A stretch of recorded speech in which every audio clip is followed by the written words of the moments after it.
Hey folks, it's Miss Schossler. I want to walk you through our assignments for this class.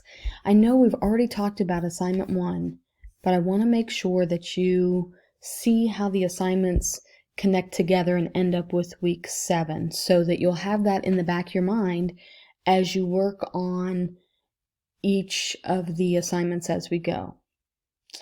So the first assignment, assignment 1, we've already talked about, and you've read about it a little bit, and in fact, in the discussion area this week, you were talking about the subject, the PICO-T that you're going to use for that first assignment.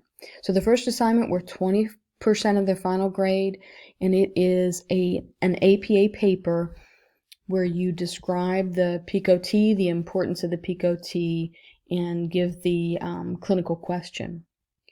So this first assignment sets off a string of assignments because it's going to be used to fuel the rest of them. Your PICO-T, the subject that you chose. Remember, you want a nursing subject that really does not rely on physician's orders.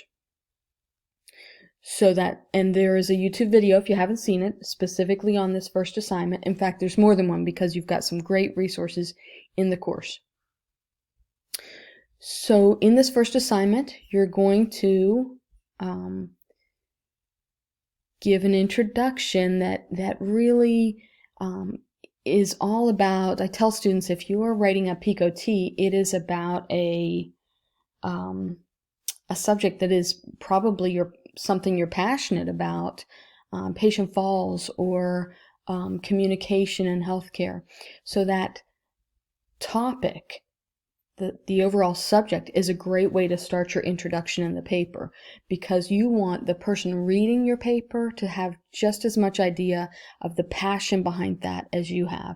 So why is it important that we talk about patient falls? Well, because patient falls are impacting our patients, and give some statistics about it. I tell students, always put some resources in that first paragraph where you introduce your subject, because that supports the fact that not only do you think it's important, but there's evidence that it's important. So you need in-text citations with supporting documentation that there is a subject worth studying there.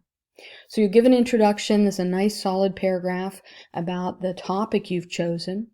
Then you give a complete clinical question, and this is your PICO-T question. Really, you're going to talk about that in a full sentence format, and that's the second and third bullet there. You could do other things and make it longer, but the guts of it is that you've got to present your PICO-T in a full sentence format. And you should be seeing examples of that in the discussion area as well as in the YouTube video for the first assignment. You're going to also give a discussion of the rationale for the choice of that clinical question and that PICO-T. So this is more specific information about really the I in the PICO-T. So if you think about it, that introduction paragraph is about the P, or the subject, because the P doesn't always have to be the problem. So you want to get that subject identified in the first nice full paragraph, 5 to 7 sentences, in-text citations. Then you're going to do a paragraph where you talk about the actual clinical question and the PICO-T parts. And then you'll do a paragraph really, or even 2 paragraphs, nice solid 5 to 7 sentence paragraphs, addressing the I, the intervention that you're choosing, and the rationale for choosing that. Of course, APA counts as well in that paper. Then you have a rubric. Always go back and look at the rubric to see how you're going to be graded for the assignment, because that is very important to your instructor. That's how we have to grade you. So we're looking to see if you have a title page. We're looking to see that you have that nice full introduction that's clear and concise, that you've got the clinical question in the PICO-T format is included, your rationale for the question, and then grammar, spelling, and mechanics. Those are all the things that go into that first assignment and the grading of it. Now, your second assignment is kind of an easy one. If you've been working since this week, really, your first assignment, you should be diving into the library to see what kind of research is available out there on your topic. Remember, the research that you choose has to be within the last 5 years, and it has to be on that nursing subject. Avoid those subjects like antihypertensives and which treatment should the doctor do, because you're a nurse. We want to focus on the nursing aspect. So that narrows the field a little bit for us. You want a research article from the last 5 years that's in a peer-reviewed journal. So don't go to the CDC website, don't go to the NIH website, go to peer-reviewed journals to find your research articles. Now, you're going to look for more articles in upcoming weeks. So don't just go with the idea that I just need one, but collect articles, find a body of evidence on your topic. And remember, what you choose has to address your problem and your intervention. It doesn't always have to include your comparison, but it does need to include your intervention. So if I'm researching, perhaps I'm a mother-baby nurse, and the topic I chose is bonding, family bonding after delivery. Man, in the world of COVID, it's even harder, but family bonding. And so that's my subject. And my intervention is skin-to-skin contact or kangaroo care for our moms that have C-sections, compared to separating mom and baby and doing triage of the baby first. So I'm going to take that subject to the library and find research on the subject, and my subject was bonding, the family bonding in C-section patients, and then the intervention is kangaroo care or skin-to-skin contact. So both those things have to be in the research article that I find from within 5 years. Your second assignment is submitting that PDF, the whole PDF, along with a full reference, an APA formatted reference, to me, so that I can approve that article for your next assignment. Because we want you to use the best, we want you to get you off on the right foot for this next assignment. Now the next assignment, assignment 3, the rubric for assignment 2, you're getting points for, did you give me the PDF? Is it from a peer-reviewed research journal within the last 5 years? And do you have a full APA reference for it? So you take whatever, if I approve your article, if I don't approve it, you got to go back out and find another one. But if I approve your article, then you're going to take that article to the next assignment. And the next assignment is critiquing that article.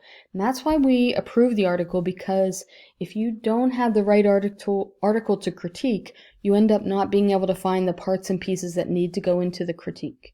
So I'm going to approve the article to make sure it has those specific items that you have to talk about in your next assignment.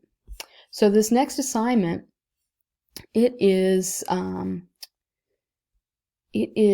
diving, by the time you get to this assignment, you should know a little bit about what should be in a research article.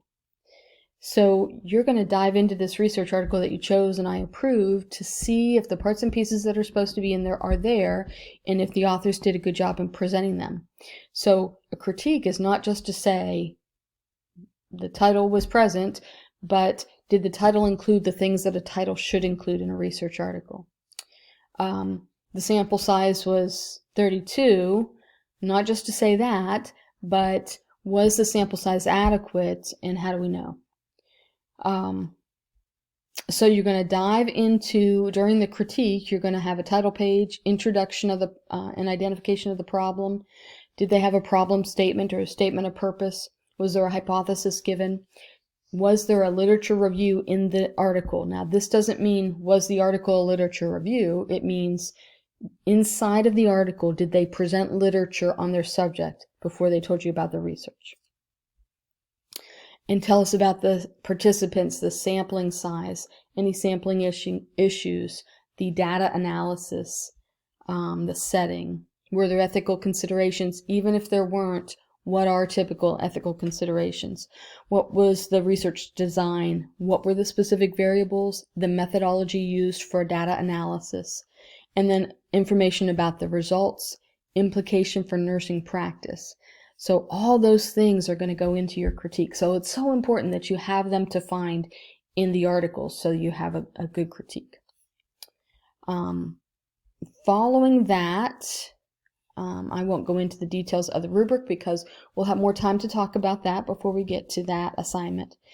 And then we come up to week 7. Week 7, you're still on that same topic, your PEAK-OT topic. And in week 7, you're doing a literature review. You're searching for, hopefully you've already found, research articles that support your topic.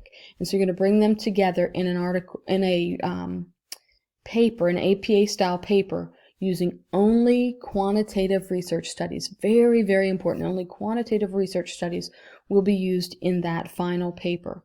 So this means that if you find a quantitative research study for your first paper, or not your first paper, but the research critique, then you're one step ahead of the game because you can use that as one of your articles for the week 7 paper. So I always recommend that you look for quantitative research, though you don't have to for the critique paper. But if you do, you've got a leg up. You need 4 research articles, again, from the last 5 years out of peer-reviewed journals, and they have to be quantitative research articles. And we'll talk more about what goes into that last paper as we go, but I just wanted you to see how important the topic is that you choose, because it's going to stay with you not only through this course, but then you're going to use that paper, that information that you've gathered, as you go forward into another course. So fun. All right, I love watching this unfold because I get to see how you bring it all together, how your topic evolves for you, and what you're thinking about your topic. It's great fun for me as an instructor. I hope you like it too.